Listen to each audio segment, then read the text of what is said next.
எல்லோருக்கும் வணக்கம்.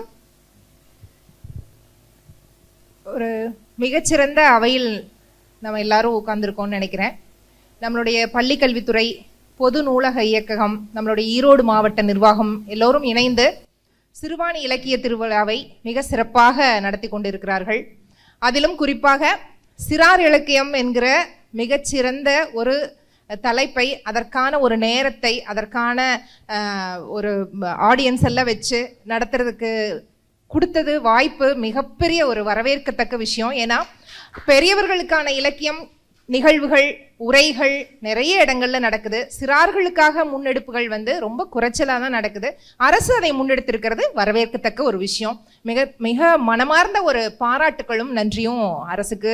எல்லா துறையை சேர்ந்த நூலகர்கள், ஆசிரியர்கள் எல்லாரும் அமர்ந்திருக்கீங்க, கல்லூரி மாணவ மாணவியர்கள் அமர்ந்திருக்கீங்க. எல்லோருக்கும் நன்றியும் அன்பும். ஏன் நம்ம சிறார் இலக்கியத்தை குறித்து பேசணும் அப்படின்னா, நம்ம வளர்ந்த பிறகு நம்ம என்னவாக இருக்கிறோம், என்ன மாதிரியான ஒரு ஆளுமைக்குள்ள கட்டமைக்கப்படுகிறோம் அப்படிங்கிறது அந்த சிறார் பருவத்திலேயே முடிவடைந்து விடுகிறது. அந்த குழந்தை பருவத்தில் நம்ம எப்படி நடத்தப்படுகிறோம், எதை கேட்கிறோம், எதை பார்க்குறோம், என்ன மாதிரியான விஷயங்களுக்குள்ள நம்ம கவனம் செலுத்துறோங்கிறத பொறுத்து தான் நம்மளுடைய குணாதிசயங்கள்ல இருந்து எல்லாமே கட்டமைக்கப்படுது. அப்படி இருக்கும் பொழுது சிறார் இலக்கியம் அவ்வளவு அவசியமா இருக்கு. 1840களில் பாலதீபிகைன்னு ஒரு சிறார் இதழ் வந்தது தான் முதல் சிறார்களுக்கான இதழ் அப்படின்னு சொல்லப்படுகிறது. இப்போ அத்தனை வருடங்களுக்கு முன்பே சிறார்களுக்கான இதழ்கள், அதாவது சிறார்களுக்கான புத்தகங்கள் வர துவங்கி இருக்கிறது. அதற்கப்புறம் 1900களில் தொடங்கும் பொழுது கவிமணி தேசிய விநாயகம் பிள்ளை அவர்கள் பாடல்கள் எழுத துவங்குகிறாரு, சிறார்களுக்காக எழுத துவங்குகிறார். அது ஒரு நல்ல பாய்ச்சலை கொடுக்கிறது. அதை தொடர்ந்து நிறைய பேர் அங்கங்கே எழுத ஆரம்பிக்கிறாங்க. சிறார்களுக்கான நிறைய புத்தகங்கள் வெளிவருது. 1950 காலகட்டம் சிறார்களுக்காக, சிறார் இலக்கியத்தில் ஒரு பொற்காலமாக, செழுமையான காலகட்டமாக இருந்திருக்கிறது. ஏன் அப்படின்னா, சிறார் எழுத்தாளர்களுக்குன்னு ஒரு சங்கம் அப்ப அமைச்சிருக்காங்க. அந்த அளவுக்கு சிறார்கள் குறித்து, சிறார்களுக்காக எழுதுபவர்கள் அதிகமாக இருந்திருக்காங்க. அதை அமைத்தது அளவள்ளியப்பாங்கிற ஒரு மிகப்பெரிய குழந்தை கவிஞர் ஆளுமை. அவரோடு சேர்ந்து அதுக்கடுத்து பேத்தூரன், மூவா முதற்கொண்டு பெரிய பெரிய ஆளுமைகள் சிறார்களுக்காக எழுதி கொண்டே இருக்கிறார்கள். சிறார்களுக்கு இப்போ கல்லூரி மாணவர்கள் எல்லாரும் உட்கார்ந்து இருக்கிறீங்க. உங்களுக்கும் சிறார் இலக்கியத்திற்கும் என்ன ஒரு தொடர்பு இருக்க போகுது அப்படின்னா, ஒன்று, நீங்க சிறார் பருவத்தை கடந்து உட்கார்ந்து இருக்கிறீங்க. சிறார் பருவம்னு சொல்றது நீங்க நினைக்கிற மாதிரி ஒரு சின்ன வயசு, 8 வயசு, 6 வயசு, 2 வயசு கிடையாது. 17, நீங்க பள்ளி பருவம் முடிக்கிற வரைக்கும் சிறார் அப்படிங்கிற ஒரு பொது குறிப்பில் தான் வருது. அப்போ நீங்களே இப்போ கல்லூரியில் சிறார்ல இருந்து இப்போ ஒரு கல்லூரி பருவத்துக்குள்ள வந்திருக்கிறீங்க. இப்போ இதை முடிச்சு வந்திருக்கீங்க. அடுத்தது இன்னொரு 10 வருடம் கழித்து நீங்கள் ஒரு பெற்றோராய் மாறும் பொழுது அப்பவும் உங்களுக்கு சிறார் இலக்கியம் கொடுத்து தேவைப்படுகிறது.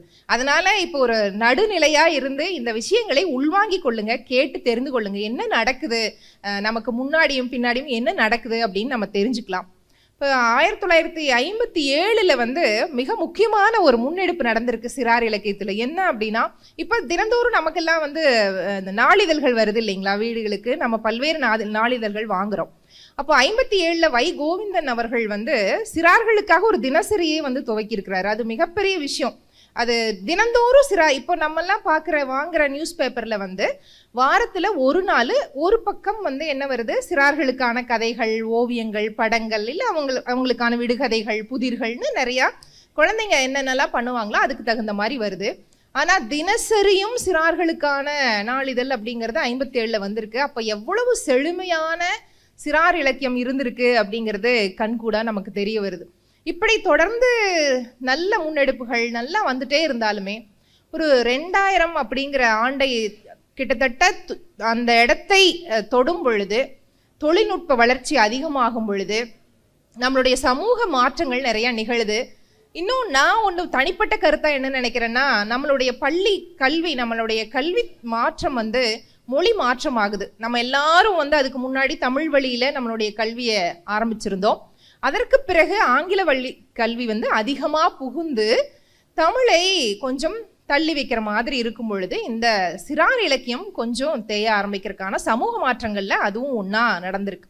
அதற்கப்புறம் மெதுவா மெதுவா மெதுவா கொஞ்சம் கொஞ்சமா முன்னேறி 2010 இப்போ 2015 அப்புறம் இந்த கொரோனாக்கு பிறகு மெதுவா சிறார் இலக்கியத்து பக்கம் ஒரு நல்ல வெளிச்சம் கிடைக்க ஆரம்பிச்சிருக்குது. நிறைய பேர் எழுத ஆரம்பிச்சிருக்கிறாங்க.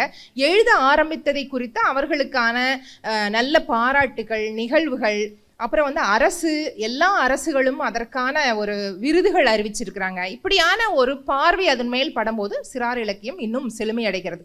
ஏன் சிறார் இலக்கியத்தை எடுக்கணும்னா, ஒரு மன வளத்தோட, நமக்கு முன்னாடி பேசின சாரும் சொன்னாரு, ஒரு மன வளத்தோட நம்ம இருக்கணும் அப்படின்னா வாசிப்பு வேணும் அப்படின்னு. அந்த வாசிப்பை சிறு வயதிலேயே, பள்ளி பருவத்திலேயே நம்ம கொண்டு போய் செலுத்தும் பொழுது இன்னும் எளிமையாக இருக்கும். கல்லூரி பருவத்தை விட பள்ளி பருவத்தில் வாசிப்பு கொண்டு போய் செலுத்தும் பொழுது எளிமையாக மனசுல பசுமரத்தாணி போல அவங்களுக்கு பதியும்.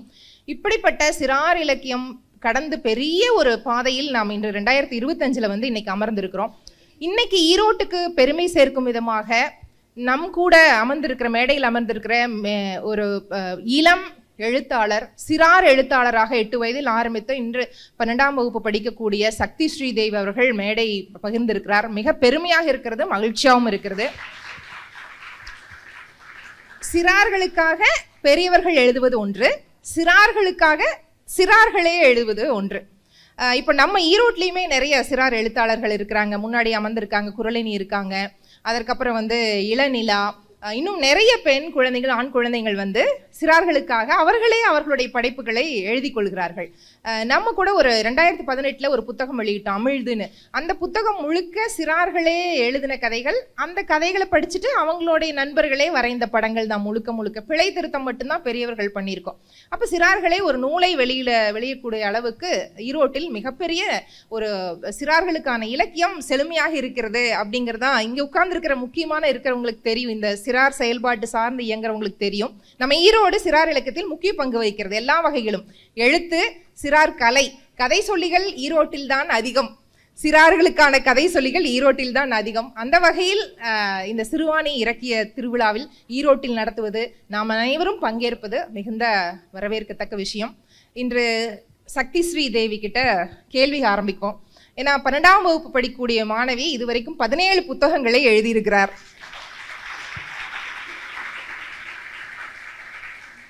ஒரு புத்தகம் படிச்சாலே எனக்கு தூக்கம் வர மாதிரி இருக்குது.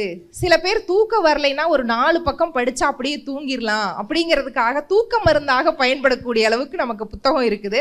இல்லை சில சமயங்களில் புத்தகம் பார்த்தாலே கொஞ்சம் காய்ச்சல் வர மாதிரி இருக்குது.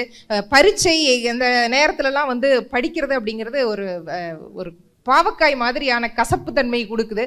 ஆனால் எப்படி 8 வயதில் எப்போ 8 வயதில் ஆரம்பிச்சிங்க, எப்படி 8 வயதிலே எழுதணும்னு ஆரம்பிச்சீங்க அப்படிங்கிறத சொல்லுங்க எல்லாருக்கும். ஓகே, முதலில் அவையோர் அனைவருக்கும் என் பணிவான வணக்கம். இந்த ஆப்பர்ச்சுனிட்டி கொடுத்ததுக்கு நம்ம தமிழ்நாடு அரசின் பொது நூலகத்துறைக்கும் அப்புறம் பள்ளி கல்வித்துறைக்கும் என் பணிவான நன்றிகளை தெரிவித்துக் கொள்கிறேன். அப்புறம் இன்னொன்று, ஏன்னா இந்த எனக்கு பிடிச்ச டாபிக், மனசுக்கு ரொம்ப நிகரான டாபிக் சிறார் இலக்கியம். இந்த டாபிக் கொடுத்ததுக்கு எனக்கு ரொம்ப ரொம்ப சந்தோஷம். ஏன்னா நான் முதலில் நான் படித்த ஆரம்பிச்சதும் சிறார் இலக்கியம் தான். ஆனால் நான் முதல்ல எழுத ஆரம்பிச்சதும் சிறார் இலக்கியம் தான். நான் 18 புத்தகங்கள் எழுதியிருக்கிறேன். இப்போ 18 ஆயிடுச்சு. ஸோ அதில் 9 புத்தகங்கள் நான் வந்து சில்ட்ரன்ஸ் லிட்ரேச்சர், குழந்தைங்களுக்கான எழுதப்பட்டது. இதில் தமிழில் ஆங்கிலத்தையும் 2லையுமே இருக்குது. ஸோ முதல்ல வனிதா மணிங்க சொன்ன மாதிரி இந்த பலேனா த பேலே டான்சர், பேலே நர்த்தகி பலேனா அப்படிங்கிற கதை தான் எழுதினேன். ஸோ அதில் வந்து நான் என்ன சின்ன வயசில் எனக்கு இந்த ஆசைகள், எனக்கு இருந்த கற்பனைகள்லாம் என்னோட டைரியில் எழுத ஆரம்பிச்சது. அது ஒரு புத்தகமாக மாறுச்சு. அதே மாதிரி தொடர்ந்து நான் வந்து கேண்டி த ராயல் கேட், அரண்மனை பூனை கேண்டி, இந்த கதைகளும் எழுத ஆரம்பித்தேன். அப்புறம் ஒரு குழந்தை எழுத்தாளரா எப்படி எனக்கு எழுதுறது வந்து சில்ட்ரனுக்கு ரொம்ப ஹெல்ப்ஃபுல்லாக இருந்ததுன்னா, இப்போ கூட நான் பார்க்கணும் நிறைய புக் ஃபேர் அதெல்லாம் போய் பார்ட்டிசிபேட் பண்ணுறேன். அதில் நான் 8 வயசுல எழுதின புத்தகங்கள் அந்த 8-9 வயது குழந்தைங்கள் ரொம்ப ஈர்ப்பாக பார்ப்பாங்க, அது ரொம்ப எடுத்து படிப்பாங்க. ஏன்னா ஒரு 8 வயது குழந்தையா எனக்கு என்ன பிடிக்குங்கிறது எனக்கு தெரியும், எப்படி எனக்கு பொழுது என்னை ஈக்கும் அப்படின்னுங்கிறது எனக்கு தெரியும். அதனால அதுக்கு தகுந்த மாதிரியே குழந்தைங்களுக்கு நான் எழுத ஆரம்பித்தேன். அதே மாதிரி என்னோட கேண்டி த ராயல் கேட் இந்த புத்தகத்தில் என்ன பண்ணேன்னா, நான் வந்து குழந்தைங்களுக்கு தகுந்த மாதிரி டங் ட்விஸ்டர்ஸ், நானே எழுதினேன், ரிடல்ஸ் நானே எழுதினேன். அதே மாதிரி தகுந்த மாதிரி ஆக்டிவிட்டிஸ், அதான் புக்ஸுக்கு நடுவுலயே வர மாதிரி. ஸோ உங்களுக்கு படிக்கும் போது அது ரொம்ப உங்களுக்கு வந்து ரொம்ப ஈர்ப்பாக இருக்கும். அதுக்கு இன்னொன்று என்ன ஆட் பண்ணேன்னா, அந்த புத்தகத்தின் கடைசி பேஜில் வொக்காபுலரி, அவங்களுக்கு புதிய வார்த்தைகள் கற்றுக்கிறதுக்கு இந்த மாதிரி ஒரு பேஜ் ஆட் பண்ணி, நிறைய குழந்தைங்கள் படிக்கும் போது அவங்களுக்கு நிறைய வார்த்தைகள் தெரியாது, அவங்க இன்னும் நிறைய விஷயம் கற்றுட்டு இருக்கிறாங்க இல்லையா? அதனால அவங்க ஒன்னொரு வார்த்தைக்கும் டிக்ஷனரி போய் அவங்க தேடிட்டு இருக்கிறதுக்கு புத்தகத்திலே கடைசி பேஜில் அந்த வார்த்தைகளோட அர்த்தங்களை எழுத ஆரம்பித்தேன். இந்த மாதிரி குழந்தைங்களுக்கு என்ன பிடிக்கும்னு தெரிஞ்சதுனால நான் குழந்தை எழுத்தாளரா நான் நிறைய அழகாக எழுத முடிஞ்சது. இதே மாதிரி நான் வந்து 30 ஷார்ட் ஸ்டோரிஸ், 30 கதைகள் for 1 day of the month. நான் மாசத்துல வந்து 30 நாள் இருக்குது இல்லையா, அதனால ஒரு நாளும் ஒரு 2 பக்கம் கதை படிச்சாலே நம்மளுக்கு ஒரு ரீடிங் ஹேபிட் டெவலப் ஆயிரும். அந்த மாதிரி அந்த கதையும் எழுதினேன். இது எல்லாமே வந்து குழந்தைங்களுக்கு இருக்கிறதுக்கு. அப்புறம் ஏன் ஒரு குழந்தை எழுத்தாளரா நம்மளுக்கு ஒரு அட்வான்டேஜ் இருக்குதுன்னு பார்த்தீங்கன்னா, நம்ம பெருசானதுக்கு அப்புறம் நம்ம என்ன யோசிப்போம்னா, ஒரு 8 கால் இருக்குது, அதனால அது 8 கால் பூச்சி அப்படிம்போம். ஆனா ஒரு குழந்தையா இருந்தா அதனுடைய கற்பனை என்ன தெரியுமா யோசிக்கும், ஏன் 2 கால்னால அந்த பூச்சினால நடக்க முடியாதா, இதுக்கு எதுக்கு 8 கால் அப்படிங்கிறது தான் ஒரு குழந்தையின் கற்பனை. இதனால குழந்தைகள் எழுத்தாளர் ஆரம்பிச்சதுல நான் வந்து நிறைய என்னோட ஃபெலோ சில்ட்ரனுக்கு வந்து இன்ஸ்பயர் பண்ண முடிஞ்சுது. லைக் அதே மாதிரி நான் முதல்ல 8 வயதில் எழுத ஆரம்பித்தேன். அதுக்கப்புறம் எனக்கு தொடர்ந்து நிறைய ரைட்டர்ஸ் மாதிரி உருவானாங்க. வனிதாமணி அம்மா சொன்னபோது நான் வந்து ஆக்சுவலாக நான் அப்போ 6வது வகுப்பு படிச்சுட்டு இருந்தேன். அப்போ வந்து கதைக்களம், வனிதாமணி அவங்களோட கதைக்களம் பட்டாம்பூச்சி நூலகத்துக்கு நான் போயிருந்தேன் ஒரு ஸ்டோரி டெல்லரா. அப்போ நான் எழுதியிருந்தது வெறும் 2-3 புத்தகங்கள் தான் எழுதியிருந்தேன். அப்போ வந்து நான் நிறையா கதைகளாக ஸ்டூடெண்ட்ஸுக்கு சொன்னேன். அப்போ ரொம்ப மகிழ்ச்சியாக கேட்டாங்க. இப்போ எனக்கு ரொம்ப சந்தோஷம். அவங்களே சில பேர் வந்து எழுத்தாளர்களாக வந்திருக்காங்கிறது, அவங்க இன்ஸ்பயர் பண்ணுறது எனக்கு ரொம்ப சந்தோஷம். ஸோ இப்போ அதே மாதிரி 6 வருஷங்கள் கழிச்சு ஒன்றா நாங்கள் மறுபடியும் மீட் பண்ணுறோம் இந்த மாதிரி ஒரு விழாவில். இதுலேயும் எனக்கு மிக மிக மகிழ்ச்சி. நன்றி சக்தி, நல்ல ஒரு டீட்டெயிலாக சொன்னீங்க. என்னென்னா புத்தகம் எழுதுறது, வாசிக்கிறது, இதெல்லாம் தாண்டி இந்த எழுதுறதுக்கான தூண்டுகோல் எப்படி நம்ம, ஏன்னா எழுதணும்னு நினைச்சாலும் நீங்க சொன்ன மாதிரி சொற்கள் நமக்கு நிறைய தேவைப்படும். பேசுறதுக்கு கூட பேச்சு வழக்கில் பேசிடலாம், ஆனா எழுதும் போது எழுத்து வழக்கில் சரியா நம்ம எழுதணும் அப்படிங்கிறது ஒண்ணு. இன்னொன்னு, வாசிப்பாளரா நீங்க, ரீடரா எப்படி நீங்க வந்து எழுத்துக்குள்ள வந்தீங்க? நிறைய வாசிக்கும் பொழுது நிறைய சொற்கள் வந்து நமக்கு கிடைக்கும், அதுக்கப்புறம் எழுதும்போது ஒரு ஃப்ளோ கிடைக்கும். எப்படி அந்த வாசிப்புக்குள்ள நீங்க வந்தீங்க? நான் கண்டிப்பா வந்து நான் எழுத்தாளர் ஆகிறதுக்கு முன்னாடி நான் கண்டிப்பா ஒரு வாசிப்பாளர் தான். ஆனால் அதுக்கு முன்னாடி நான் நிறைய கதைகள் கேட்டு வளர்ந்தேன். நான் ரொம்ப சின்ன வயசுல அது மாதிரி தான் எனக்கு அந்த ஸ்டோரி டெல்லிங் இல்லையா, அதனால நீங்க பண்றது ரொம்ப நல்ல விஷயம். அதனால உங்க மாதிரி எங்க அம்மாவுக்கு வந்து நிறைய கதைகள் தெரியாது, இருந்தாலும் நான் வந்து எங்க அம்மாவுக்கு தெரிஞ்ச கதையை இன்னொரு கதை சொல்லுங்க, இன்னொரு கதை சொல்லுங்க அப்படின்னு கேட்டுட்டே இருப்பேன். எங்க அம்மா சொன்ன கதையே நிறைய தடவை சொன்னனால அது எனக்கு மனசுல வந்து ரொம்ப எனக்கு ஆணியாட்ட பதிந்துருச்சு. அதில் முதல்ல நான் வாசிச்சது எனக்கு சிறார் இலக்கியங்கும் போது என்னோட மைண்டில் என்ன வந்துன்னா, ஔவையார் பாட்டு, ஆத்திச்சூடி. இதான் நான் முதல்ல கற்றுக்கிட்ட கவிதைன்னு சொல்லலாம். நான் கற்றுக்கிட்டது ஆத்திச்சூடி தான். ஆத்திச்சூடி அறம் செய்ய விரும்பு, 60 சினம், 70 கரவேல், 20 விளக்கே, உடையது விளம்பேல், ஊக்கமது கைவிடேல், எண்ணெழுத்து இகழேல், ஏற்பது இகழ்ச்சி, அயமிட்டுவன், ஒப்புரவு ஒழுகு, ஓதுவது ஒலியல், அவ்வியம் பேசியல், ஔவையார் சொல்லிய பாடல் மூலமாக தான் நான் வந்து கற்றுக்கிட்டேன். இதை எங்கள் அம்மா சொல்லி வளர்த்ததுனால எனக்கு அந்த இலக்கியம் வந்து ரொம்ப பதிந்துடுச்சு. அதே மாதிரி நான் தொடர்ந்து வந்து நிறைய புத்தகங்கள் படிக்க ஆரம்பித்தேன். பாரதியார் பாடல்களும் சரி, அதே தகுந்த மாதிரி நான் இங்கிலீஷ் லிட்ரேச்சர் அதுவும் படிக்க ஆரம்பித்தேன். ஆங்கிலம் தமிழ் 2யுமே படித்தேன். ஆனால் நான் படிக்கும் போது நான் என்ன எனக்கு ரொம்ப இன்ஸ்பயர் ஆச்சு, என்ன ரொம்ப தூண்டுச்சுன்னா, நம்ம தமிழ் இலக்கியம் பார்த்தீங்கன்னா சிறார் இலக்கியமாக இருக்கட்டும், பெரிய ஒரு இலக்கியமாக இருக்கட்டும், இந்த ஆத்திச்சூடியே எடுத்துக்கோங்க, அதில் அவ்வளோ ஒரு வார்த்தையிலையும் ஒரு மாரல் இருக்கும். அதில் இருக்கிற லிட்டரரி ரிச்னஸ்ங்கிறது நம்ம இங்கிலீஷ் லிட்ரேச்சரில் இருக்காது.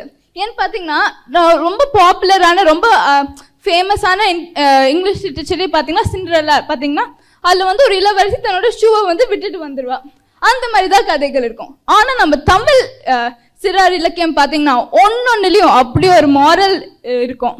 ஒரு வார்த்தையிலையும் பார்த்தீங்கன்னா நீங்கள் அவ்வளோ நீங்கள் கற்றுக்கலாம். அதனால சின்னவர்களுக்கே அவ்வளோ மாரல் சொல்லி வளர்த்துற நம்ம சிறார் இலக்கியம் வந்து என்னை ரொம்ப இன்ஸ்பயர் பண்ணுச்சு. ஏன்னா அதுக்கு மூலமாக தான் நான் வந்து என்னோட ஸ்டோரிஸ்லேயும் வந்து மாரல்ஸ் இன்க்ளூட் பண்ண ஆரம்பித்தேன். அதே மாதிரி அந்த இலக்கியம் போலவே நம்ம சிறுவர்கள் பெரியவர்கள் எல்லாத்துக்கும் இன்ஸ்பயர் பண்ணுற மாதிரி என்னோட புத்தகங்கள் எழுத ஆரம்பித்தேன். சிறுமி காட்டும் வாழ்க்கை பாதை இது வந்து சிறுவர்கள் பெரியவர்கள் எல்லாருமே படிக்கக்கூடிய இலக்கியமாக விளங்குச்சு. ஸோ இதில் என்னோட ஓன் கருத்துகள், என்னோட ஓன் கோட்ஸ் இதெல்லாமே வந்து நான் எழுதியிருக்கிறேன். அதில் சில கோட்ஸ் சொல்லவா? சொல்லுங்க. ஓகே. ஸோ அதில் ஒரு கோட் என்னன்னா, சரி, செயலற்ற நோக்கம் பகற்கனவு, நோக்கமற்ற செயல் கெட்ட கனவு.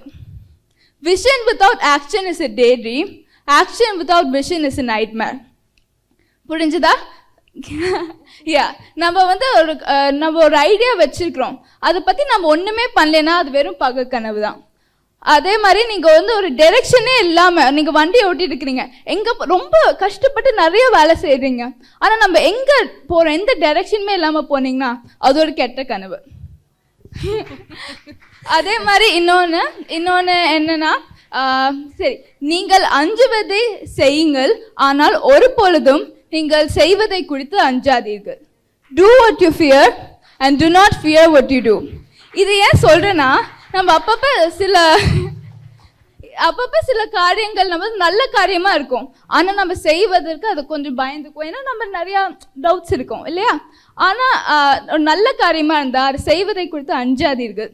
அப்புறம் ஒரு காரியம் ஆரம்பிச்சுட்டா அப்புறம் ஒரு கால வந்து ஆத்துலயும் இன்னொரு கால சேத்துலயும் இல்லாம 2 காலையும் உள்ள வச்சு நம்பிக்கையோட அதுல வந்து நீங்க போயிட்டே இருக்கணும். அது மாதிரி கோட்ஸ் வந்து என்னோட புத்தகங்கள்ல இருக்கு. சூப்பர் சக்தி. எண்ணி துணிக கருமம் அப்படிங்கிறது தான் நீங்க வந்து நிறைய கோட்ஸ் நீங்களே ஓனா எழுதியிருக்கிறீங்க.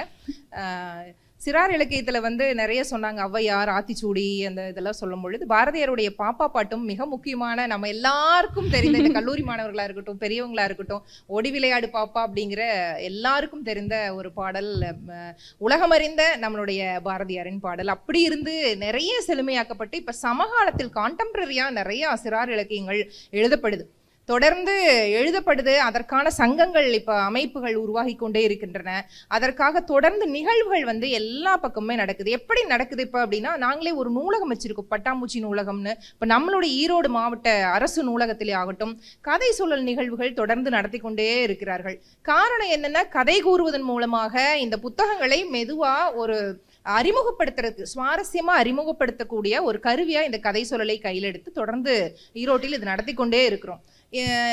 ஒரு புத்தகம் இருக்குது, இந்த புத்தகம் நல்லா இருக்கு, நீ படிச்சு பாரு அப்படின்னு சொல்றதை விட அந்த புத்தகத்தில் இருக்கக்கூடிய ஒரு கதையை சுவாரஸ்யமாக சிறார்கள் முன் நம்ம நிகழ்த்தி காட்டும் பொழுது அதுக்கு அந்த புத்தகத்தின் மேல ஒரு ஆர்வம் வருது. இந்த புத்தகத்துக்குள்ள அப்ப இதுவே நல்லா இருக்கு, அப்ப இன்னும் அடுத்து இன்னொரு கதையை படிச்சு பார்க்கலாமா, இதுக்குள்ள வேற என்னென்ன செய்திகள் இருக்கும் அப்படிங்கிறது. அப்புறம் படங்கள் பார்க்க ஆரம்பிக்கிறது. மெதுவா புத்தகத்திற்கும் குழந்தைகளுக்குமான ஒரு நேசம், அங்க ஒரு பிணைப்பு உருவாக்குறது கதை சொல்லல் ஒரு மிக முக்கியமான காரணமாக இருக்கிறது. அதனால்தான் ஒரு கதை சொல்லியாக மட்டுமில்லை, சிறு வயதிலிருந்தே ஒரு வாசிப்பாளராக இருந்ததுனால்தான் இந்த மேடை கிடைத்திருக்கிறது அப்படின்னு நினைக்கிறேன். நம்ம பெற்றோர்கள் பெரியவங்க இங்க நிறைய பேர் இருக்கிறீங்க, கல்லூரி மாணவர்கள் இருக்கீங்க. வாசிப்பு அப்படிங்கிறது இதுக்கு முன்னாடி ஐயா சொன்னபடி ஆகட்டும், இப்ப சக்தி சொன்னபடி ஆகட்டும், வாசிப்பு பெரிய விலாசமான ஒரு பார்வையை நமக்கு கொடுக்கும். ஒரு சொற்களஞ்சியம் எடுத்துக்கோமே, வெக்காபுலரின்னு அவங்க ஒரு வேர்ட் சொன்னாங்க, அது நல்ல விஷயம். புக்லயே பின்னாடியே புது வேர்ட்ஸ்க்கான மீனிங் தேடாம அங்கேயே பாக்குறது. அப்புறம் குழந்தைங்களோட மனசு குழந்தைங்களுக்கு தெரியுங்கிற மாதிரி குழந்தை கதைகளுக்குள்ள உள்ளுக்குள்ள விடுகதைகள் வச்சு புதிர்கள் வச்சு அதை அவிழ்த்து அதற்கு அடுத்து கதையை நகர்த்தும் பொழுது ஒரு சுவாரஸ்யம் அதிகப்படுத்த மாதிரி இருக்கிறது.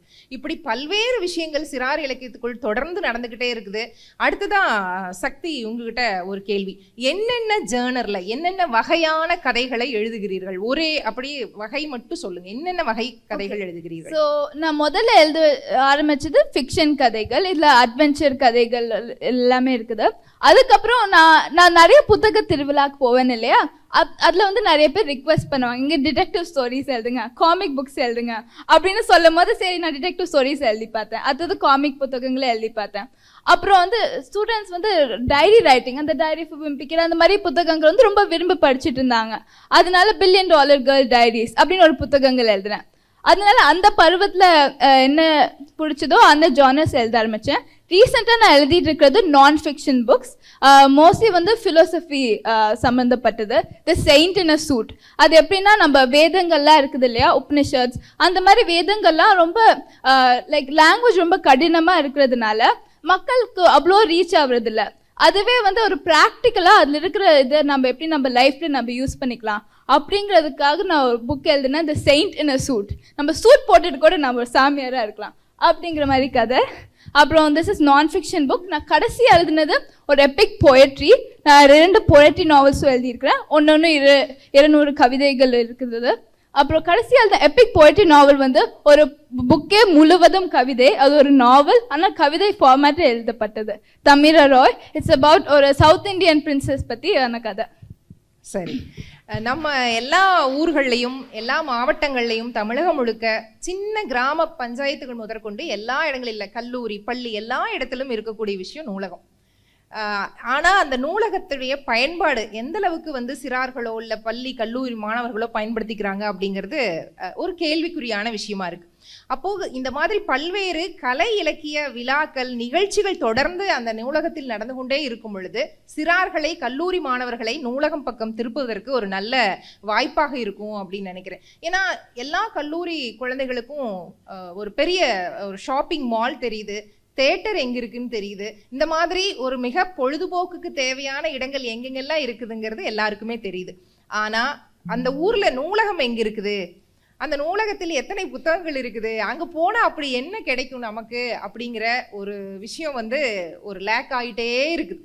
ஏதோ ஒரு வகையில அதை பள்ளி கல்லூரி மாணவர்களுக்கிடையே கொண்டு வரணும் அப்படின்னு சொல்லி தான் எல்லாருமே தொடர்ந்து பெரியவர்கள் பாடுபட்டுக்கிட்டே இருக்கிறோம்.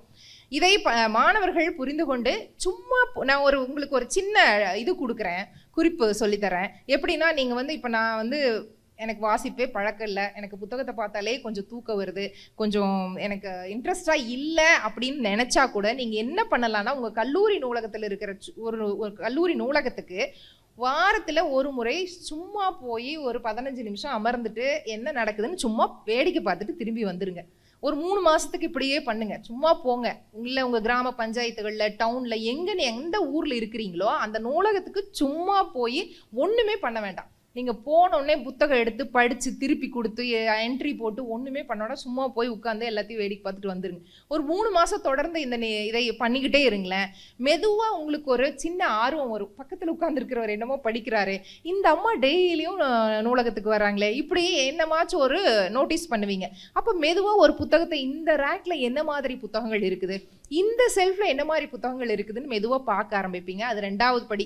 அதுக்கப்புறமா அங்கேயே உட்காந்து ஒரு 5 நிமிஷம் அந்த புத்தகத்தை உள்ளுக்குள்ள அப்படியே புரட்டி பார்த்துட்டு, இதுக்கு தான் இவ்வளவு நாள் வெயிட் பண்ணாம ரொம்ப போர் அடிக்குதுன்னா கூட வச்சுட்டு வந்துடலாம். நம்ம மறுபடியும் இன்னொரு ஒரு வாரம் கழிச்சு மறுபடியும் அங்கே போய் மெதுவாக இன்னொரு புத்தகத்தை எடுத்து, அப்போ தொடர்ந்து இந்த முயற்சிகளில் நம்ம படிச்சே ஆகணும், வாசிப்பாளர் ஆகணுங்கிற ஒரு திட்டத்தில் போக வேண்டாம். சும்மா என்னதான் இப்படி எல்லாரும் வந்து உட்காந்து மேடை போட்டு பேசுறாங்க, அரசு இவ்வளவு பெரிய விழா எடுத்து இவ்வளவு செலவு பண்ணி இவ்வளோ அழகான ஒரு அரங்கில் நிகழ்வு நடத்துற அளவுக்கு அப்படி என்னப்பா இருக்கு வாசிப்புல, சும்மா போய் நீங்க எல்லாமே செக் பண்ணி பாருங்களேன்.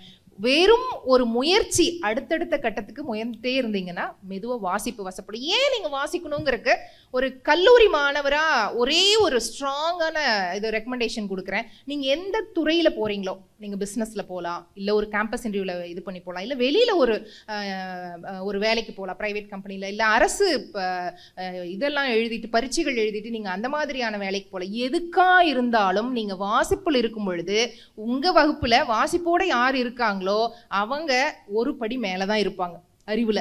அதனால உங்களுக்கு வாய்ப்புகள் எளிமையா உங்களுக்கு அடுத்தடுத்த கட்டத்தை வாய்ப்புகள் வந்து கிடைக்கும். வேலையாகட்டும், பிசினஸ் ஆகட்டும், எதுலையா இருந்தாலும் வாய்ப்புகள் நல்லபடியா அமைச்சுக்கிறதுக்கு இந்த வாசிப்பு வந்து மிக பேருதவியா இருக்கும். அதனால மெதுவா முயற்சி செய்யுங்க.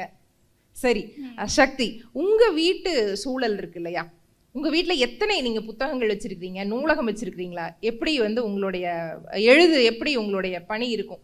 டெய்லி எழுதுவீங்களா? என்ன மாதிரி திட்டம் இருக்கும்? எழுத்துக்கான திட்டம் என்ன இருக்கும் உங்களுக்கு? எல்லாரும் என்ன சொல்றாங்கன்னா நேரமே இல்லைங்க, இது அதுக்கெல்லாம் எங்களுக்கு டைம் இல்ல, லைப்ரரிலாம் போக சொல்றீங்க எங்களை அப்படிங்கிற மாதிரி சொல்றாங்க. எழுத சொல்றீங்க, ஏன்னா அசைன்மெண்ட் எழுதணும், ஹோம்ஒர்க் எழுதணும், எக்ஸாம்ஸ் இருக்கு, இதெல்லாம் இருக்குல்ல. நீங்க அதெல்லாம் இருந்தவங்க அப்புறம் எப்படி போன் பாக்குறதுக்கு கூட நீங்க ஸ்கிரீன் டைம் பாத்தீங்கன்னா 4 மணி நேரம் காமிக்கும். அதுக்கு நம்மளுக்கு டைம் இருக்கும் போது புத்தகங்கள் வாசிக்கிறதுக்கும் எழுதுறதுக்கும் கண்டிப்பா நம்ம டைம் ஒதுக்கலாம். ஓகே. அப்புறம் இன்னொன்னு என்ன சொன்னீங்க, கரெக்டா சொன்னீங்க, இந்த வாசிப்பு பழக்கத்தை வந்து நம்ம கண்டிப்பா வந்து நம்ம கல்டிவேட் பண்ணோம்.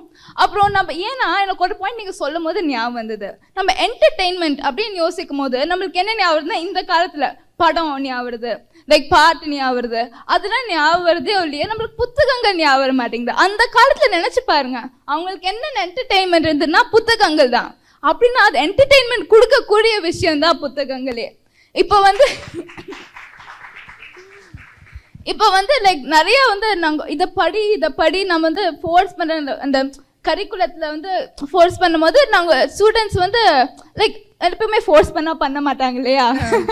ஆனால் வந்து நம்மளே ஒரு ஆசையாக எடுத்து படிக்கும் போது, நம்ம இஷ்டத்து மாதிரி படிக்கும் போது தான் அதுல வர மகிழ்ச்சி நம்மளுக்கு என்னன்னு தெரியும். புத்தகம் படிக்கும் போது அவ்வளோ மகிழ்ச்சியா இருக்கும். நீங்க வேணா பாருங்க, போன் 1 மணி நேரம் பார்த்துட்டு வச்சா ஐயோ ஏதான் 1 மணி நேரம் போச்சு, இல்ல இது என்னதான் ஒரு கண்டிப்பா ஒரு வெறுப்பான உணர்வு வரும்.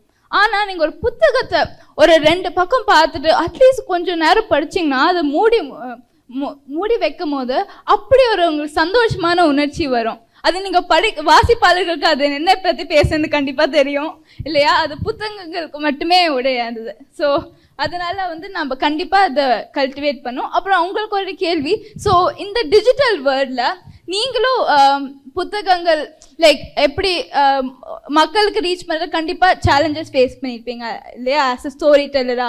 ஸோ அதில் நீங்கள் எப்படி ஓவர் கம் பண்ணீங்க, கதைக்களம் எஸ்டாப்ளிஷ் எப்படி இத்தனை குழந்தைங்களுக்கு நீங்க வந்து ரீச் பண்ணீங்க அப்படிங்கிறது? நிச்சயமா. ஏன்னா ஒரு நூலகம் வச்சு அந்த நூலகத்துல வந்து குழந்தைங்க புத்தகம் எடுத்து படிக்கணும், வாசிக்கணும் அப்படிங்கும்போது அந்த சுவாரஸ்யமான கதை சொல்லலை நம்ம கையில் எடுக்கிறோம். இப்போ சுவாரஸ்யமா இருக்குதுங்கிறது ஒரு தடவை ஒரு இனிப்போ இல்லை ஒரு உணவோ வந்து ஒரு வாய் சாப்பிட்டாதான் அது சுவையா இருக்கா இல்லையானே நமக்கு தெரியும். இப்போ சுவையா இருக்கா இல்லையானே தெரியாதப்போ சுவையா இருக்குன்னு கொடுக்கும்பொழுது அப்போ எல்லாருக்கும் டேஸ்ட் கொடுக்க வேண்டியதா இருக்கு. அப்போ மெதுவாக கதை கேட்கிற குழந்தைங்க அதுக்குள்ள சுவாரஸ்யமாகி ஈர்ப்பாகி அப்படியே வாயெல்லாம் திறந்துக்கிட்டு கண்ணெல்லாம் விரிச்சுக்கிட்டு அப்படியே கதை கேட்குற குழந்தைங்க இருக்காங்கல்ல, அவங்க தான் என்னோட இன்ஸ்பிரேஷன். அவங்க தான் அடுத்த கதையை போய் சொல்றதுக்கு, அடுத்தடுத்து அந்த நிகழ்வுகளை நடத்துறதுக்கு நமக்கு வாய்ப்பு கொடுத்துட்டே இருக்கிறாங்க. மனசுக்குள்ள ஒரு உற்சாகத்தையும் கொடுத்துக்கிட்டே இருக்காங்க. டிஜிட்டல் வேர்ல்ட் கொரோனாக்கு அப்புறம் நிறைய இந்த சேலஞ்சஸ் இவங்க சொன்னதில்ல, அதுக்கு முன்னாடி இருந்ததுக்கும் கொரோனாக்கு பின்னாடின்னு 2ஆ பிரிக்கலாம் எங்களுடைய கதை சொல்லல் நிகழ்வுகளை. கொரோனாக்கு பிறகு எல்லார் கையிலையும் மொபைல் வந்து பாடத்துக்காக வகுப்புக்காக அவங்க கையில் போய் சேர்ந்துருச்சு. இப்போ சேர்ந்ததை வந்து பெற்றோர்கள் அங்கிருந்து வாங்க முடியாத அளவுக்கான ஒரு பிணைப்பு அவங்களுக்கும் இதை ஏற்பட்டுருச்சு.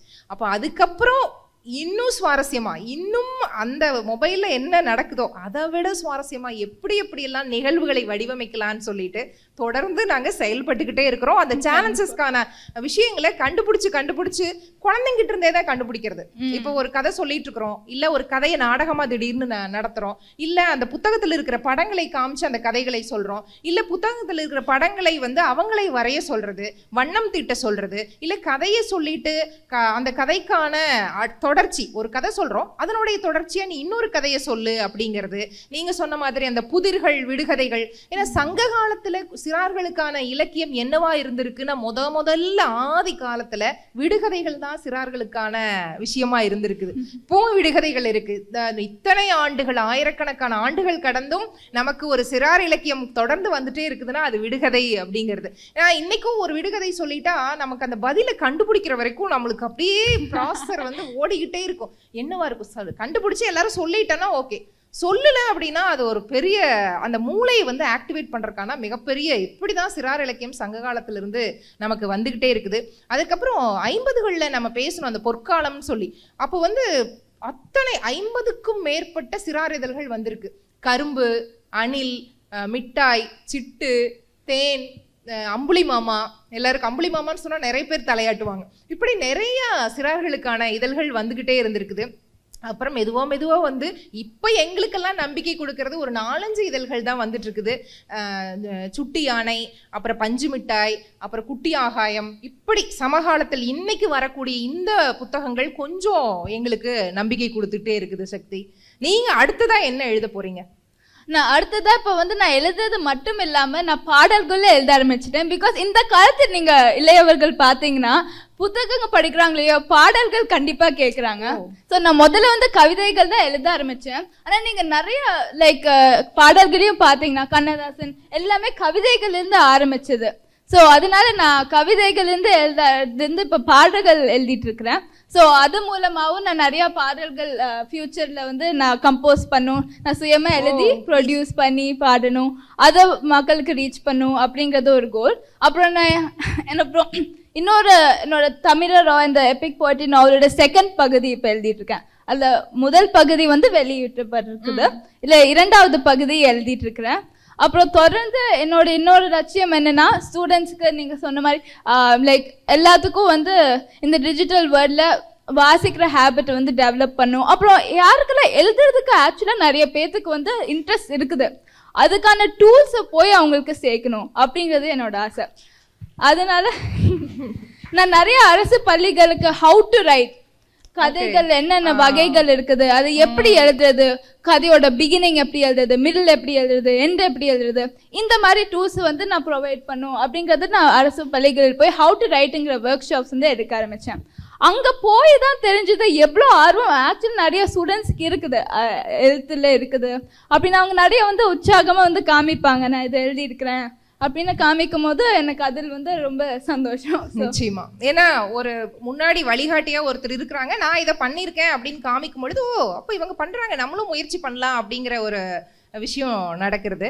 இப்போ சமகாலத்தில் என்னென்னா சாகித்ய அகாடமிலேயே பால புரஸ்கார் விருது மாதிரி சிறார் இலக்கியத்துக்கு தனிப்பட்ட விருதுகள் கொடுக்கும் பொழுது இன்னும் ஊக்கமாக சிறார் எழுத்தாளர்கள் எழுத ஆரம்பிக்கிறாங்க. மூத்த எழுத்தாளர் உதயசங்கர், பாவண்ணன், அப்புறம் விஷ்ணுபுரம் சரவணன், விழியன், நம்ம ஈரோடு ஷர்மிளா அவங்க இருக்காங்க, இன்னும் நிறைய பேர் எழுதுறாங்க. ஆதி வள்ளியப்பன் எழுதுறாரு, இன்னும் நான் நிறைய பேர் இருக்கு. நான் ஒரு 4-5 பேர் தான் எனக்கு ஞாபகத்துக்கு வர்ற பேர்களை மட்டும் நான் சொல்லியிருக்கேன். இந்த கதைகள் சமகாலத்தில் எப்படி எழுதப்படுதுன்னா, இப்போ இவங்க சொன்னது ஆத்திச்சூடி, ஔவையார் இதெல்லாம் சொன்னாங்க, பாப்பா பாட்டி சொன்னோம். இப்போ எப்படி எழுதப்படுதுன்னா அறிவியல் கதைகள், சூழலியல் கதைகள்னு தனித்து ஒவ்வொரு துறைக்கு தகுந்த மாதிரி வகைப்படுத்தி சமகாலத்தில் என்ன தேவை இருக்கு குழந்தைங்களுக்கு. 50 வருஷத்துக்கு முன்னாடி நம்மளோட குழந்தை பருவம் எப்படி இருந்தது, இப்போ எப்படி குழந்தை பருவம் இருக்குதோ அதற்கு தகுந்த மாதிரி உள்ளுக்குள்ள இருக்கிற விஷயங்கள்ல நிறைய மாற்றங்கள் செய்து கான்டெம்பரரியா எழுதுறாங்க சமகாலத்தில் எழுதக்கூடிய எழுத்தாளர்கள். எல்லா எழுத்துக்களையும் படித்து விட்டு அதற்கப்புறம் நமக்கு தேவையான, நமக்கு என்ன இதுல என்ன துறையில போகணுமோ, இல்லை எந்த எழுத்து நம்மளை வசப்படுத்துதோ அந்த எழுத்தை நோக்கி மெதுவா நம்ம நகரலாம். கல்லூரி மாணவர்கள் வந்து நிறைய கல்லூரியில ஒவ்வொரு கல்லூரியிலுமே அந்த இதழ் போடுவாங்க இல்லையா, கல்லூரி இதழ் வருஷத்துக்கு ஒரு அந்த மாதிரி போடுவாங்க. அப்ப அதுல நீங்க எழுத முயற்சி பண்ணுங்க சின்னதா. ஏன்னா யாரும் அங்க வந்து பெருசா உங்களை விமர்சனம் பண்றதோ இது பண்ண மாட்டாங்க. நீங்க முயற்சிகளை அங்கிருந்து துவக்கலாம். உங்க கல்லூரி இதழ்ல ஒரு கவிதை எழுதி போடலாம், ஒரு கதை எழுதலாம், ஒரு கட்டுரை எழுதலாம். நீங்க ஒரு பயணம் போயிட்டு வந்த கட்டுரை, ஏன் இன்னைக்கு இப்போ நம்ம இன்னைக்கு 2 நாள் நிகழ்வு நீங்க இங்க வந்து பார்த்துருந்தீங்க, இந்த நிகழ்வை பத்தியே ஒரு கட்டுரையை நீங்க எழுதலாம். நமக்கெல்லாம் கட்டுரை எழுத வராது அப்படிலாம் ஒண்ணுமே இல்லை. இதை பத்தி எழுதணும் அப்படின்னா ஒரு 20 வரி நிச்சயமா உங்களை எல்லாருனாலையுமே எழுத முடியும். ஒவ்வொருத்தருக்கும் ஒரு விதமான ரசனை, எழுத்து வழக்கு, அதனோட அந்த ஃப்ளோ எல்லாம் ரொம்ப இன்ட்ரெஸ்டிங்கா வரும். எழுதி பார்த்தா தெரியும். நீங்க முயற்சி பண்ணி பாருங்க. இந்த போன்ல ஒரு 4 மணி நேரம் இவங்க சொன்னாங்க, அந்த மாதிரி ஒவ்வொரு நாளும் நீங்கள் உங்களோட சோஷியல் மீடியாவில் ஒரு டைம் செட் பண்ணிக்கோங்க. எல்லா சோஷியல் மீடியாலையும் ஒரு டைமிங் இருக்குது. நம்ம எவ்வளோ நேரம் இன்னைக்கு பார்த்துருக்கோங்கிறதும், இன்னைக்கு நான் இவ்வளவு தான் பார்க்கணுன்னு முன்னாடியே செட் பண்ணி அதை அலாம் வைக்கிற எல்லாமே இருக்குது சோஷியல் மீடியாவில். அதெல்லாம் செட் பண்ணிக்கோங்க. ஏன் அப்படின்னா நம்ம அறியாமல் நம்ம அதில் அடிமைப்படுத்தப்படக்கூடிய அளவுக்கு பெரிய அறிஞர்கள், சைக்காலஜிஸ்ட்டு, டாக்டர்ஸு, சைக்காட்டிஸ்ட் எல்லாம் உட்கார்ந்து தான் ஒவ்வொரு ஆப்பையும் டெவலப் பண்ணுறாங்க. என்ன பேட்டர்ன்ல, என்ன கலர்ல, என்ன சவுண்ட்ல, என்ன மாதிரியெல்லாம் இருந்தா அந்த சோஷியல் மீடியாவோ இல்லை இந்த கேம்ஸு இந்த ஆப் எல்லாம் இவங்களை அட்ராக்ட் பண்ணும் அப்படிங்கிறதுக்கு அடிமைப்படுத்தணுங்கிறதுக்காகவே உட்கார்ந்து வேலை செஞ்சு ஒரு பணம் சம்பாதிக்கக்கூடிய தொழிலாக அவங்க அதை நடத்துகிறாங்க. இதில் ரொம்ப ரொம்ப நம்ம கான்சியஸாக கவனமாக இருந்து, ஒரு கத்தி வீட்டில் வச்சுருப்போம், எல்லார் வீட்லேயும் ஒரு கத்தி இருக்கும், அருவாள் இருக்கும், இல்லை ஏதாவது ஒரு காய்கறி கறி கட் பண்ணுறதுக்காக நம்ம உலகம் முழுக்க எல்லார் வீடுகளில் இருக்கும், தீப்பெட்டி இருக்கும் நெருப்புக்காக. இந்த ரெண்டையும் எப்படி சரியாக பயன்படுத்தி கொண்டு இருக்கிறோம்? எல்லார் வீட்லேயும் கத்தி இருக்குது, தீப்பெட்டி இருக்கிறதுக்காக நம்ம அதை வன்முறைக்காகவா எந்நேரம் பயன்படுத்துகிறோம்? இல்லை.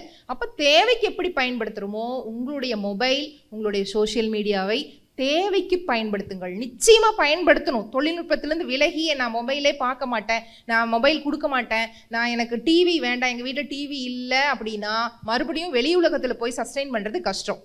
அதை இருக்கணும், அதை சரியான நேரத்துக்கு தேவையான அளவுக்கு பயன்படுத்தக்கூடிய கான்சியஸ்னஸ் நமக்கு இருக்கணும், பெரியவங்களுக்கு இருக்கணும், ஆசிரியர்கள் பெற்றோர்களுக்கு இருக்கணும்.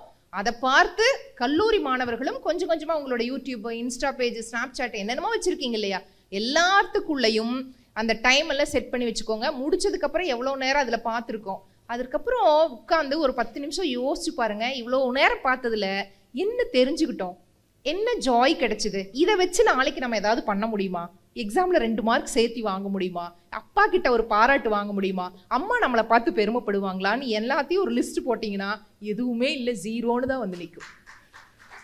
அப்போது அதுவே நீங்கள் ஒரு புத்தகத்தை எடுத்து, நீங்கள் அதனால தான் ஏன் லைப்ரரிக்கு திருப்பி திருப்பி சும்மா போயிட்டு வாங்கன்னு சொல்கிறேன்னா, நீங்கள் ஒரு நாள் போய் நீங்கள் புக் எடுத்து படிக்கலான்னு ரொம்ப ஆர்வமாகவே நீங்கள் போகிறீங்கன்னு வச்சுக்கோங்க, நீங்கள் போய் எடுத்து படிக்கிற புத்தகம் உங்களுக்கு பிடிக்காமல் போயிடலாம்.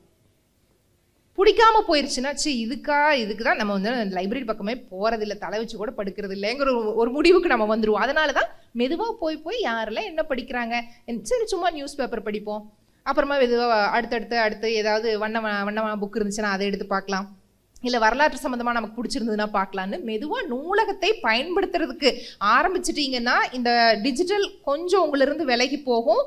நிச்சயமாக நூலகத்தை பயன்படுத்தக்கூடிய மாணவ செல்வங்களுடைய உயர்வு, அவங்களுக்கான வாய்ப்புகள் காத்துக்கிட்டே இருக்கும் எல்லா இடத்துலையும். நீங்கள் எந்த துறைக்கு போனாலும் சரி, எந்த துறையில் 10 பேர் ஒரு துறையில் வேலை செய்கிறாங்கன்னா அதில் ஒரு வாசிப்பாளரோ நல்ல ஒரு புக் ரீடர் இருந்தாங்கன்னா அவங்களுடைய தாட் ப்ராசஸ்ஸு, அவங்களுடைய சுறுசுறுப்பு, வேகம், அவங்களுடைய திட்டமிடல் எல்லாமே நிச்சயமாக ஒரு படி மேலே இருக்கும். அதனால நீங்கள் புத்தக வாசிப்புக்குள்ளே உள்ளே போகணும்.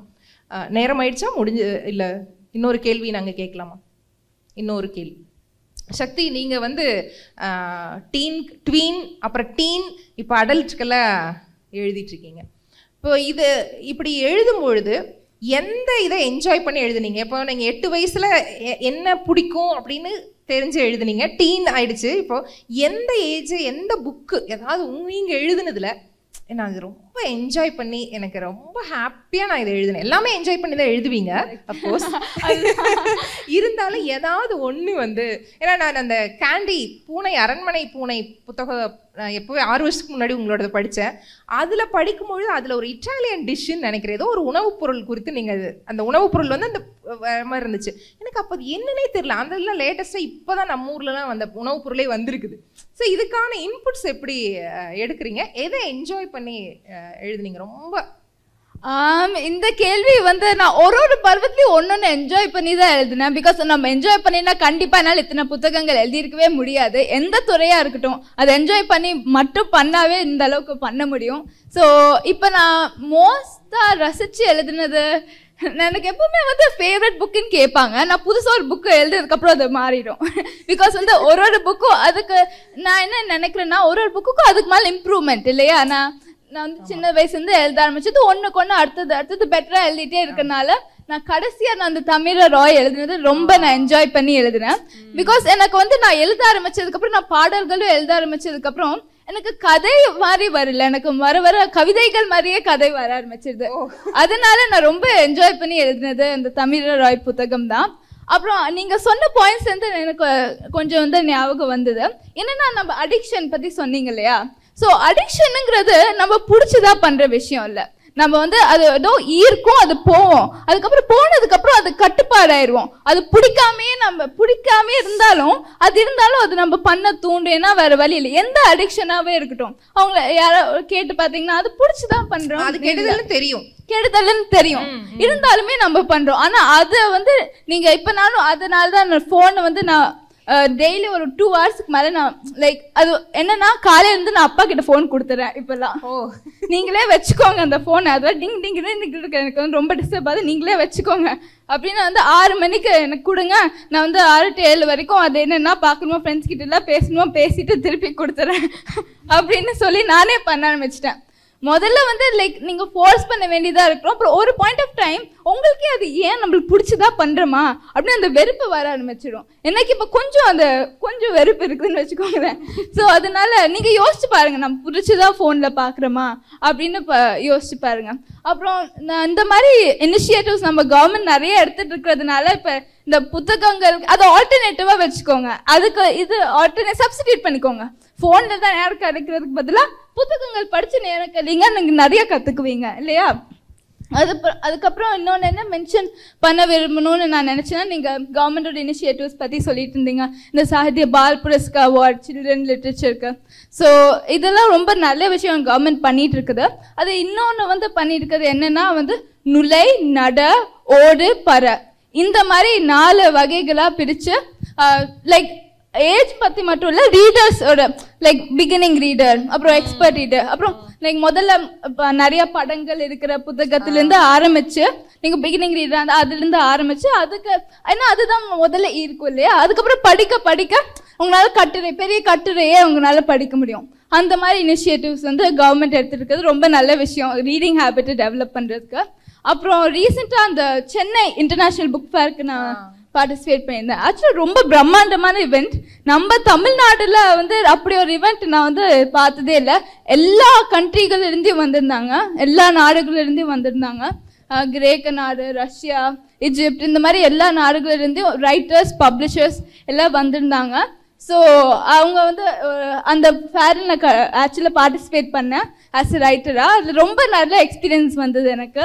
அப்புறம் எஜிப்சியன் பத்திரிகையாளர் கூட எனக்கு பேட்டி எடுத்தாங்க. அப்புறம் இந்த மாதிரி நிறைய நம்ம தமிழ் புத்தகத்தை மித்த மொழிகளிலையும் அப்புறம் மித்த மொழியில் இருக்கிற புத்தகங்களை தமிழ்லையும் கொண்டு வந்து நம்ம லிட்ரேச்சரை வந்து பயங்கரமாக டெவலப் பண்ணிட்டு இருக்கிறதுல எனக்கு ரொம்ப ரொம்ப சந்தோஷம். பிகாஸ் நம்ம லிட்ரேச்சரில் இருக்கிற ரிச்னஸ் நம்ம உலகம் மூரா கண்டிப்பாக வந்து எல்லாத்துக்கும் தெரியும். நாங்கள் எல்லாருமே பெருமைப்படுறோம். நீங்கள் ஒரு இன்டர்நேஷ்னல் புக் ஃபேரில் போயிட்டு நம்மளை தமிழ் பொண்ணாக இருந்துக்கிட்டு, நம்ம ஈரோட்டு பொண்ணாக இருந்துட்டு, ஒரு சிறுமி வந்து இந்த அளவுக்கு புத்தகங்களை எழுதி, ஏன்னா அடுத்தடுத்த கட்டம் அதுதான், இன்டர்நேஷ்னல் லெவலில் நம்மளுடைய எழுத்துக்கள் போய் சேர்றது தான் வந்து நம்ம நாட்டுக்கே பெருமையான ஒரு விஷயமா இருக்கும். வாழ்த்துக்கள் சக்தி. தொடர்ந்து இந்த மாதிரி எழுதக்கூடிய, பேசக்கூடிய, ஏன்னா இன்னைக்கு உட்கார்ந்துருக்கிற மாணவர்கள் எல்லாமே வேறு வேறு கல்லூரிகளிலிருந்து வந்திருப்பீங்கன்னு நினைக்கிறேன். ஆனால் ஒவ்வொரு கல்லூரிகளிலிருந்துமே குறிப்பிட்ட ஒரு நம்பர்ஸ் தான் வந்திருப்பீங்கன்னு நினைக்கிறேன். அப்போ இங்க உட்கார்ந்து இருக்கிறவங்க எல்லாருமே ஒரு நல்ல பாக்கியம், பிளஸ்டுன்னு நான் நினைக்கிறேன். இது அங்கெல்லாம் அவங்க உட்கார்ந்து இருக்கிறவங்க இந்த தகவல்கள் எல்லாம் தெரிஞ்சுக்க முடியாது. இன்னைக்கு நீங்க நிறைய இந்த நாள் முழுக்க தெரிஞ்சுக்கிட்டே இருக்க போறீங்க. இதோடு முடிச்சுக்கலாம். ஷீலாக்கா வந்துட்டாங்க. மைக் மட்டும் ஓகே ஓகே நீங்க கேள்வி கேட்கணுமா? இப்போ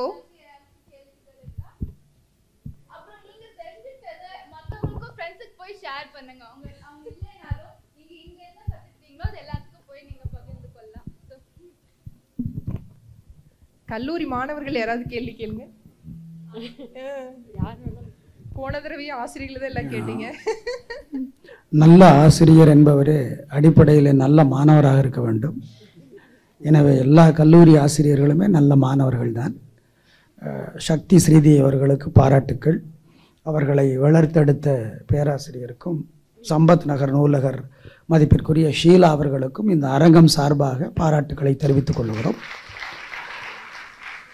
அந்த வயது குறைந்தவர் எழுதுகிற இலக்கியம் என்பதால் அவருடைய கருத்துக்கள் பல விவாதத்திற்குரியவரை. போக போக அவருக்கு செழுமை வரும். அவருக்கு நாங்கள் என்ன பரிந்துரைக்கிறோம் என்றால், நீங்கள் நிறைய ஏற்கனவே முதியவர்களால் எழுதப்பட்ட சிறால் இலக்கியங்களை நன்கு வாசியுங்கள். குறிப்பாக நாங்கள் உங்களுக்கு பரிந்துரைக்கிறோம், ஈரோடு ஷர்மிளா அவர்கள் எழுதியிருக்கிற எவன் சொன்னது ராஜான்னு, துணிச்சல்காரி, இந்த 2 புத்தகங்களையும் நன்கு வாசியுங்கள். வயது குறைந்தவர் என்பதால் சரி பரவாயில்லை என்று விமர்சன பார்வையோடு நாங்கள் இப்பொழுது வாசிக்கிறோம். அது இன்னும் எங்களை மாற்றி உங்கள் புத்தகம் செழுமைப்பட வாழ்த்துக்கள்.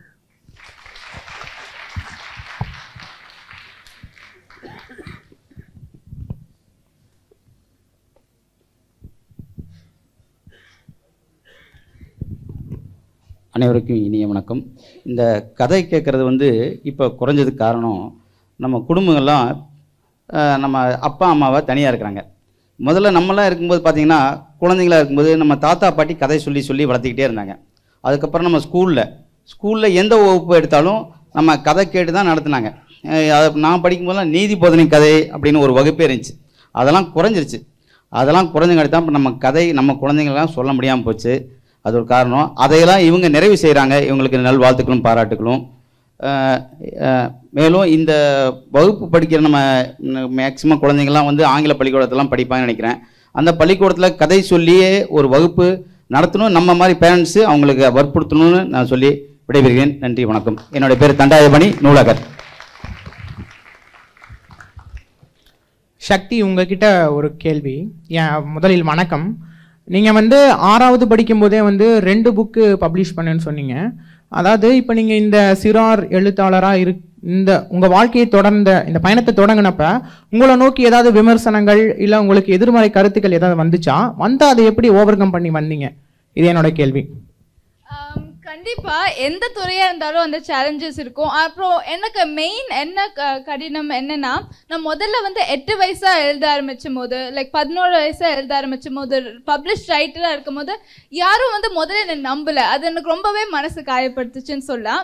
லைக் இவளே ஒரு பாப்பா, இவ எப்படி இத்தனை புத்தகங்கள் எழுதியிருக்கிறா அப்படிங்கிறது நிறைய பேர்த்துனால நம்ப முடியலைங்கன்னு சொல்லலாம். ஆனால் நான் ஒரு ஸ்டேஜ்லேயும் நிறைய புத்தகங்கள் இன்னும் எழுதிட்டே இருந்தேன். அப்புறம் போய் பேசிகிட்டே இருக்கும் போது அந்த ஸ்டேஜ் தானாகவே ஓவர் கம் ஆயிடுச்சுன்னு சொல்லலாம். பிகாஸ் மற்றவங்க ரெக்கக்னைஸ் பண்ண ஆரம்பிச்சாங்கன்னா ஒருத்தர் நிறைய ஐ எம் வெரி கிரேட்ஃபுல். ஆக்சுவலாக ஈரோடு புத்தக திருவிழா அதில் தான் முதல்ல என்னோட ரெக்கக்னேஷன் ஆரம்பிச்சுது.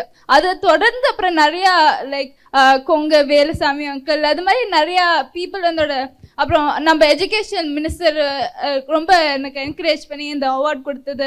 இந்த மாதிரி ஒரு ரெக்கக்னிஷன் ஆக ஆக அந்த ஃபேஸ் தானாகவே கடந்து போயிடுச்சு அப்படின்னு சொல்லலாம். ஸோ யா, எனக்கு அதுதான், நீங்கள் ஒரு ஸ்கூல் ஸ்டூடெண்ட்டு, அவங்க இத்தனை புக்கு பப்ளிஷ் பண்ணியிருக்காங்க அப்படின்னு எனக்கு ஒரு ஆச்சரியம். நீங்கள் மென்மேலும் இந்த துறையில் வளர என்னுடைய மனமார்ந்த வாழ்த்துக்கள். தேங்க்யூ, ரொம்ப நன்றி. அப்புறம் கண்டிப்பா அப்புறம் சிறார் இலக்கியம் நான் ஒரு பாயிண்ட் சொல்லணும்னு விரும்புறேன். இங்க நிறைய ஆசிரியர்களும் இருக்கிறாங்க, மாணவர்களும் இருக்கிறாங்க. அப்புறம் சிறார் இலக்கியம் நம்ம வளர்க்கறதுக்கு நிறைய சில்ட்ரனையும் நீங்க அந்த ஃபீல்ட்லேயே கான்ட்ரிபியூட் பண்ணுறதுக்கு நீங்கள் மோட்டிவேட் பண்ணும். பிகாஸ் நான் சொன்னேன் இல்லையா, லைக் சிறுவர்களுக்கு இருக்க அந்த கற்பனை திறன் அது வேற மாதிரி. நாம் பார்க்குறது ஒரு லைட்டில், அவங்க பார்க்குறது டோட்டலாக வேறு லைட்டில். அவங்க அவங்களோட இமேஜினேஷன் ரொம்ப வைடானது. அதை யூஸ் பண்ணி அவங்க எழுத ஆரம்பிச்சாங்கன்னா லைக் நிறைய கிரியேட்டிவிட்டி நம்ம இலக்கியத்தில் வரும். ஸோ யா, கண்டிப்பாக மோட்டிவேட் பண்ணுங்க. அப்புறம் இங்கே கற்றுக்கிறதெல்லாம் உங்கள் ஃப்ரெண்ட்ஸ் கிட்ட எல்லாத்துக்கிட்டையும் ஷேர் பண்ணுங்க. ஸோ யா, எல்லோருக்கும் நன்றி.